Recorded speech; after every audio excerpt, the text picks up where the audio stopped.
¿Vamos? Bueno, Ricardo, ¿a qué se le puede llamar contacto? ¿Qué es en sí el contacto extraterrestre? Contacto es una comunicación. Es cuando un individuo, en este caso dentro del fenómeno de los ovnis y su probable connotación extraterrestre o no humana, entra en comunicación e interacción con una inteligencia o alguna forma de comunicación que está detrás de ese misterio de los ovnis. Contacto es comunicación. Y en este caso, en las experiencias de contacto extraterrestre, estamos hablando de una interacción entre una persona, un individuo, un testigo de la Tierra, con civilizaciones que podrían estar llegando de otros mundos o, por qué no, también de otras dimensiones.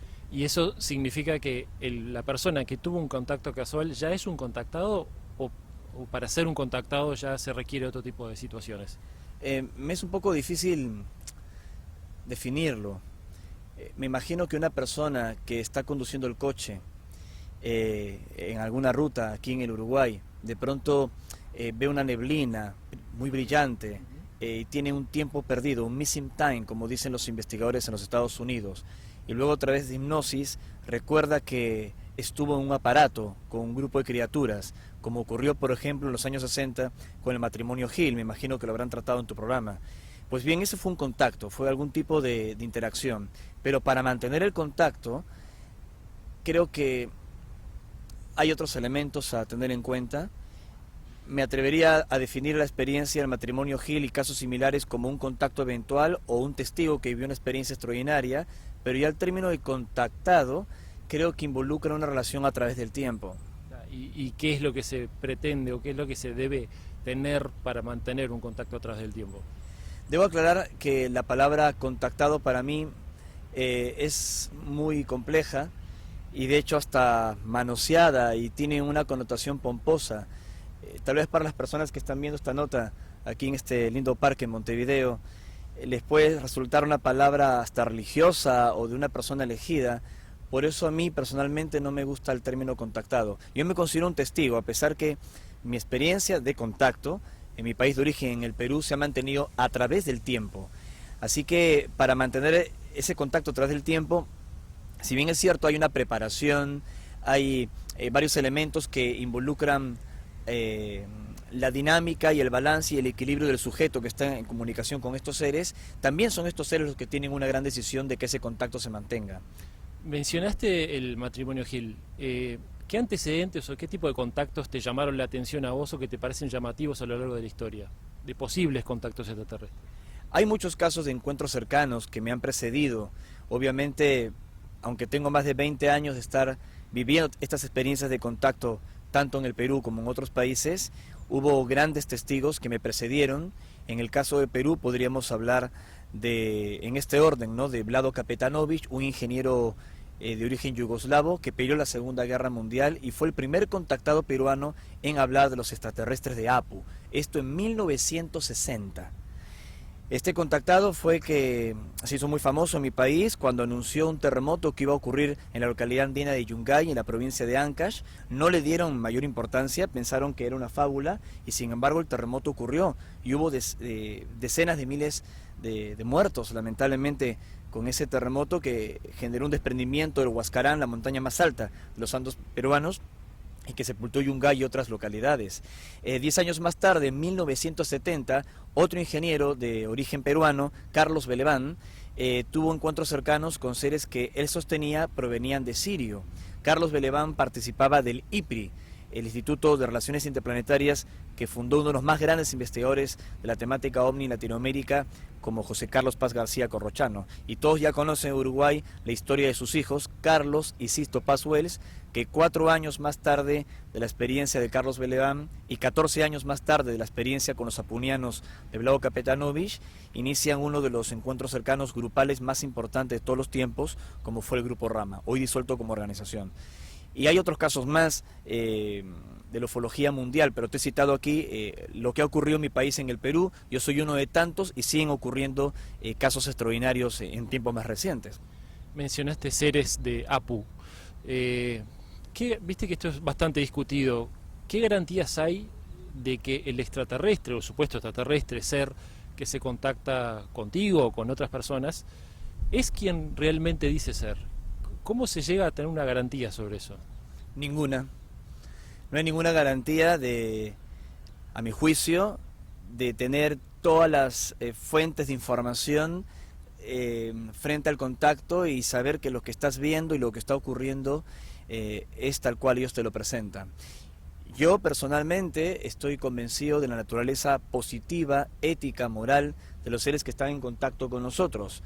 Tengo la certeza interior que la apariencia humanoide de estos seres que he visto, que provienen de un planeta que ellos denominan Apu, como ocurrió, como ya dije, con Vlado Kapetanovich, un mundo, un exoplaneta que se encontraría en la constelación de Alfa Centauro, muy cerca de la estrella Alfa B de la constelación de Centauro, son positivos. Pero sé que hay de todo en el universo, hay diferentes agendas, intenciones, y son ellos los que controlan, son ellos los que tienen de alguna manera las riendas de cómo ocurre la interacción con los testigos en tierra. Por ello considero que uno debe ser muy objetivo con lo que está viviendo, corroborar sus experiencias y a lo largo del tiempo corroborar las mejores intenciones. Hablando de intenciones, una cosa que uno ve muchas veces en muchos contactados es que les cuesta hablar acerca de malas intenciones, ¿no? De hecho, el tema reptil, que está un poco de moda, entiendo, el tema de las abducciones, como que no se habla mucho de eso. ¿Por qué es que no se habla de eso, no se trata ese tema? Al contrario, pienso que a nivel de ufología, de lo que más se habla es de abducciones, de reptiloides, de los Anunnaki, Claro. Los hijos de Anu, ¿no? Y de los sumerios. Pero los contactados, digo. De los contactados, pues me atrevería a decirte que también. Yo sé que la percepción aquí en Uruguay es tal vez diferente, pero tal vez es diferente la percepción en Uruguay porque además de Sisto Paz, de mi persona y algún que otro testigo de contacto, hablamos de contactos con seres positivos, otros testigos que también están dando conferencias, ya sean investigadores o contactados en el mundo, no están llegando a Uruguay y ellos sí que están hablando de ese tema.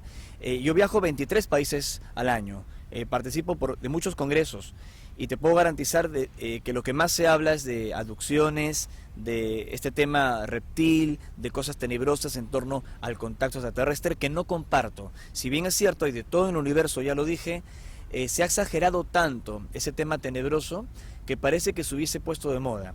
Primero se habló en una época en la ufología de las abducciones.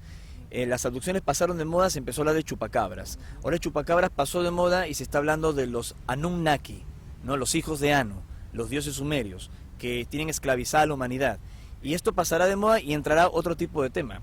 Con ello no estoy negando, y lo reitero, porque de pronto algún televidente que sigue estas historias dirá: Ricardo González está negando que hay una conspiración en el mundo. No estoy negando nada, claro que hay una conspiración. Pero poner a todos en el mismo saco es un enanismo mental, es un delirio. Yo tuve la oportunidad de conocer en persona a Zacarías Sitchin en la Expo Conscious Life en Los Ángeles, el año 2010, y él mismo dijo en los pasillos del Hotel Hilton, en esas conferencias que se dieron, donde yo también participé, que se había malinterpretado su trabajo. Y hoy por hoy hay muchos escritores que han tomado el trabajo de Sitchin, que también otros detractores dicen que está un poco parcializado el trabajo de Sitchin, pero han tomado todo ese contexto de información del 12º planeta, las crónicas de la Tierra, para crear grandes historias de ciencia ficción de terror, ¿no? Como se presentan en algunos congresos supuestamente serios del fenómeno OVNI. Así que, ¿yo por qué hablar de esos temas cuando no fue lo que viví y no es mi experiencia? Entiendo. Hablando de eso, de los ufólogos y de las discusiones que hay muchas veces sobre el tema, viste que hay quienes dicen también que, por ejemplo, muchas de las abducciones o casos de supuestas abducciones podrían ser inducciones mentales, ¿sí? ¿Alguna vez te cuestionaste y pensaste si lo que vos vivís o lo que viven otras personas también podría ser algún tipo de inducción mental por parte de alguien o de algún poder? Hay una tecnología tan grande a nivel de manipulación psíquica que negar esa posibilidad también sería muy ingenuo de nuestra parte. Pero me parecería aún más extraordinario que todas las cosas que hemos vivido que han contado con decenas de testigos en contactos físicos directos, que han contado con avistamientos programados con prestigiosos investigadores y periodistas. Muchos de nosotros lo hemos hecho. Que todo eso haya sido una inducción mental sería aún más alucinante que el propio contacto con extraterrestres. Entiendo. Yo veo también que vos, como varios otros contactados, hacen muchos trabajos, pero yendo a lugares. A veces vemos, como fue el caso de tu viaje al Gobi, tu viaje a Siberia, en donde se hacen viajes extensos, sacrificados, para hacer algún tipo de práctica energética. ¿Qué es lo que ocurre ahí? ¿Por qué es que es necesario ir al lugar? ¿Por qué es tan importante eso? ¿Cuál es el fenómeno físico que se da ahí? Para los conspiradores, grupos que van a lugares de poder, a hacer trabajos o algún tipo de práctica de índole energético, de meditación, es como si fuera un grupo manipulado que va a abrir puertas a los dioses antiguos o ese tipo de cosas. Obviamente los trabajos que hemos hecho nosotros no tienen nada que ver con esas teorías. En gran parte hemos hecho viajes de investigación, porque la única forma, como decía Joseph Allen Hynek, el astrofísico de Chicago que creó la ufología actual, de poder comprender el tema es viviéndolo. Y en los lugares donde ocurren los fenómenos, donde sean los contactos desde tiempos inmemoriales, hay que ir para experimentarlo. Y hemos ido no solo por una pesquisa, por un sentimiento de investigación, sino también porque estos seres nos han sugerido hacer estas expediciones.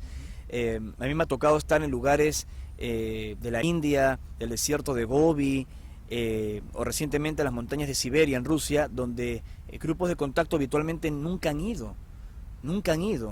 Nos ha tocado abrir camino en lugares y en investigaciones que antes nadie había tocado.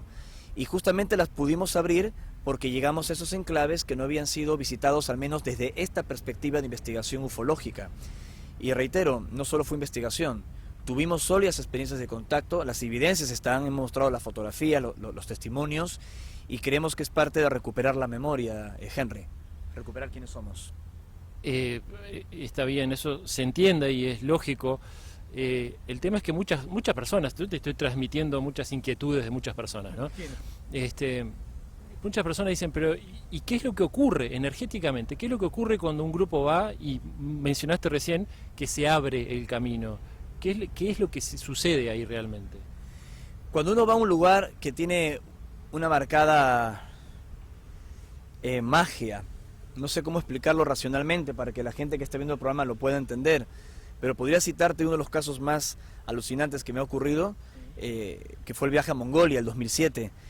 Nosotros no fuimos allí a corroborar nada sobre la experiencia de contacto nuestra o de otras experiencias más viejas en el Perú o de otros países. Nosotros fuimos a trabajar con una información completamente nueva y fue realmente alucinante que al llegar a este desierto en Mongolia, que tiene 1 millón de kilómetros cuadrados de superficie, se comparte con China, que los propios lamas del monasterio de Kamar nos dijeran que nos estaban esperando para el 8 de agosto de ese 2007, que era exactamente la coordenada que los extraterrestres nos habían transmitido en comunicación. Nos dijeron que fuéramos a una zona donde habían unas estupas, ¿no?, que envolvían un lugar, lo marcaban, delimitaban una zona que ellos decían era un portal o una concentración de energía que siempre, según los lamas, podía conectar con Shambhala, que es la ciudad mítica del budismo, que está relacionada con el mundo subterráneo, con el origen del conocimiento místico de la humanidad, entre otras cosas. Y cuando entramos en ese lugar, y fuimos varias personas de distintos países, realmente que se sentían cosas, vimos cosas, ocurrieron cosas, que son muy difíciles de explicar ahora aquí en televisión, pero sí te puedo contestar plenamente de tu pregunta, o de la gente que sigue tu programa, Henry a través tuyo, que lo que pasó allí no hubiese ocurrido si no se abría el corazón. Fue lo mismo que nos dijeron los lamas, que los misterios y los secretos antiguos que te devuelven, como dije, la memoria, solo se entregan cuando uno abre el corazón. Y este es uno de los temas de mayor discusión en el asunto del fenómeno ovni o el contacto con extraterrestres. ¿Dónde se conecta la investigación, la parte verificable, la parte racional, la fotografía, los clips de vídeo, los testimonios, etcétera, con la conexión interior, el misticismo? ¿Cuál es el punto de equilibrio? Porque también algunos grupos vinculados con estos viajes y experiencias han transformado todo esto, y lo digo con mucho respeto, en un circo, en un asunto de fe o de dependencia a los líderes del grupo, al punto de perder su propia libertad, de perder su sano juicio y desbarrancarse literalmente por caminos que no tienen nada que ver con el mensaje auténtico del contacto. Desde luego que sí existe una connotación espiritual para ir a estos lugares y que se abran estas puertas, pero tiene que haber un balance entre el sentido común y obviamente estas experiencias que también se viven allí. Fue lo que me pasó, no solo en el desierto de Gobi, sino en tantos lugares en el mundo. He dado la vuelta al planeta muchas veces y me siento muy afortunado, muy bendecido de haber podido pesquisar un trocito de este planeta que realmente es un verdadero misterio. Hablando de planeta, ¿en qué momento histórico estamos? Hablando desde el contacto y desde la evolución humana. Yo siempre he defendido desde hace bastantes años que el año 2012, el 21 de diciembre del 2012, no era ni el fin del mundo, como algunos malinterpretaron, y que tampoco no era el momento en que los extraterrestres iban a volver o que íbamos a pasar a una cuarta dimensión u otra dimensión superior. Lo he discutido y lo sigo discutiendo, no solo por investigación, sino por lo que estos seres nos han dicho a nosotros. Cuando muchos enfocaban toda la atención en contar cuánto faltaba para el 2012 y anunciar nacimientos planetarios y cosas así, y esto lo digo con mucho respeto, pero es mi pensamiento, nosotros hablábamos que era después del 2012, que había un ciclo de años largo, que nos iba a tomar una transformación y un cambio, que es lo que estamos viviendo actualmente, y ese cambio no es de un porrazo, sino que es gradual. Así que decir que estamos ya en la cuarta dimensión, que se acabaron los problemas de la humanidad, me parece que es un disparate. Yo sé que hay muchas teorías al respecto de este proceso cósmico, amparándose en las viejas profecías mayas o de los egipcios, pero no se puede generar una expectativa en la humanidad en base a una fecha. Es verdad que hemos recibido algunos parámetros de eventos futuros para trabajar y que se puedan evitar, pero eso es una cosa, y otra es depositar una expectativa en algo. Uno de los más graves errores ha sido el 21 de diciembre de 2012 y todo cuanto se dijo al respecto. Yo mismo en uno de mis libros, después de 2012, que publicamos con Planeta, el Grupo Planeta en España, ya anticipaba lo que iba a ser todo este proceso, que no se iban a solucionar las cosas de un porrazo, lo reitero, sino que todavía tenemos que caminar varios siglos, para que finalmente la transformación de la humanidad pueda ser coherente. Hay gente que me escucha y dice, bueno, si van a pasar varios siglos, tal vez los 400 años del 14º Bactún, estando aquí en el verano de Uruguay del 2015, mejor que se encarguen mis bisnietos de salvar al planeta, ya que falta tanto tiempo. Estamos como construyendo un edificio y las bases del edificio tienen que estar sólidas. Y esto nos corresponde construirlo nosotros. Y aquí viene la revelación de la existencia de estos seres, la aceptación por algunas potencias de que esto está ocurriendo, aunque todavía son muy reacias a reconocerlo. Pero creo que estamos en una etapa que siempre esperé que iba a ocurrir después del 2012. Ustedes imagínense, yo he leído mensajes de hace 20 años que decían próximamente habrá liberación de información, próximamente los gobiernos dirán tal o cual cosa, y no han dicho nada. O sea, porque liberaron 4 o 5 documentos en internet que están tachonados y es realmente un timo, decir de que eso es liberación de información es un disparate. Entonces, creo que hay que hacer un balance objetivo de las cosas, reconocer los errores que todos hemos cometido en algún momento al interpretar los mensajes en el contactismo y no alertar a la gente ante cosas que son irreales, sino basarse en lo que se puede comprobar y entregar el mensaje que se ha aprendido de estos seres que están contactando con mucha gente en el mundo y están procurando que obviamente el futuro planetario se pueda revertir en base al concurso consciente de cada uno de nosotros. Para ir terminando, yo sé que no te gusta hablar de fechas y tampoco de mensajes directamente o específicamente, pero tu apreciación personal, pregunto, ¿qué pensás que va a ocurrir en el 2027? Estoy haciendo referencia a un mensaje que publicaste por ahí. Hace muchos años en el Perú, en el desierto de Chilca, yo recibí esta fecha como un momento de un posible evento difícil para la humanidad. No quise darle mayor difusión porque la gente se concentra en las fechas y siempre espera que algo ocurra. Y la información que recibí hace tantos años, hace más de 15 años o más en Perú, no era para prepararnos ante un evento terrible que pudiese ocurrir, sino para evitarlo. Por eso nos hablaron de un proceso de 13 años, desde 2013, después del 2012, un poco en el hilo de lo que acabo de comentar, hacia el 2025. Y en eso estamos trabajando, con una gran concentración de colaborar por la concientización de la paz mundial y todo ese tema. Me atreví a hablar un poco más del asunto por una sincronicidad con JJ Benítez, el gran escritor español, una persona que aprecio mucho. Tuvimos una reunión en las Torres de Castellana en Madrid y allí descubrí, yo no lo sabía, que Benítez tenía la misma información antes que yo y tal vez con mayores detalles. Nosotros hicimos como un pacto de caballeros, de mantener en privado lo que charlamos allí, y no es que lo esté contando así para dar un ambiente de misterio, de expectativa, realmente eso fue lo que pasó, y confío mucho en Juanjo, lo que él recibió, lo que él investigó, que poco a poco lo vaya compartiendo. Lo que yo recibí es lo que he compartido, que eso se puede evitar, que es un evento que puede ocurrir en medio de una conflagración bélica en el planeta, un evento de naturaleza cósmica, y los hermanos del cosmos nos han dicho que eso se va a evitar y es uno de los grandes tests que va a afrontar nuestra humanidad. Así que no es una fecha que esté marcando como un reemplazo del 2012, esto lo aclaro para evitar confusiones. Sencillamente estoy diciendo que en el 2027 no va a pasar nada. Ese es el mensaje. Buenísimo. Por último, ¿qué es ERCS? ¿Qué es lo que sucede? ¿Es realmente, como se dice por ahí, una ciudad intraterrena? ¿Es una energía? ¿Hay seres reales? ¿Qué tipo de seres en todo caso?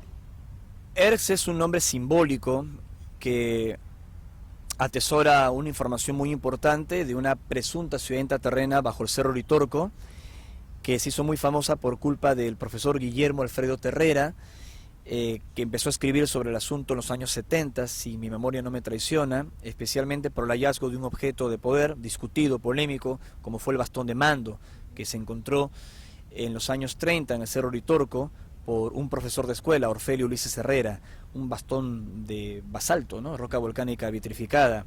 Y más tarde, en los 80, se hizo más famosa esta localidad, Capilla del Monte, que está al pie del Uritorco en Córdoba, la Argentina, a raíz de los encuentros cercanos de Ángel Cristo Coglanis, un sanador argentino de ancestros griegos, que contactaba con estas luces de ERCS en los terrones, y obviamente el año 86 con la polémica huella de un ovni, de un objeto volador no identificado en el Cerro del Pajarillo, transformando a Capilla del Monte en una suerte de Roswell argentino. Es tal vez uno de los lugares de peregrinación mundial más importantes sobre el fenómeno ovni. Acabamos de estar en un encuentro mundial que hicimos con alrededor de 1000 personas de 20 países, que fue muy exitoso, que lo hicimos para meditar por la paz mundial y también para hacer una colaboración con la localidad de Charbonnier para sus niños a través de la intendenta Rosana Montenegro, con una importante donación que hicimos de la recaudación de este encuentro. Así que te puedo decir que el mensaje de ERCS está vivo, que estos seres claro que existen, hay seres de naturaleza física como energética, de origen no humano, y tal como ocurría en los tiempos de Acoglanis en los 80, se están volviendo a manifestar con mucha fuerza, y no solo en el Cerro Uritorco como en los Terrones, sino en Talampaya, que es el lugar donde realmente todo empezó. ERCS no empieza en el Uritorco, empieza en Talampaya, a 350 kilómetros de Capilla del Monte en La Rioja. Ese es el lugar donde hay que buscar, allí empezó todo. Gracias. Muchas gracias.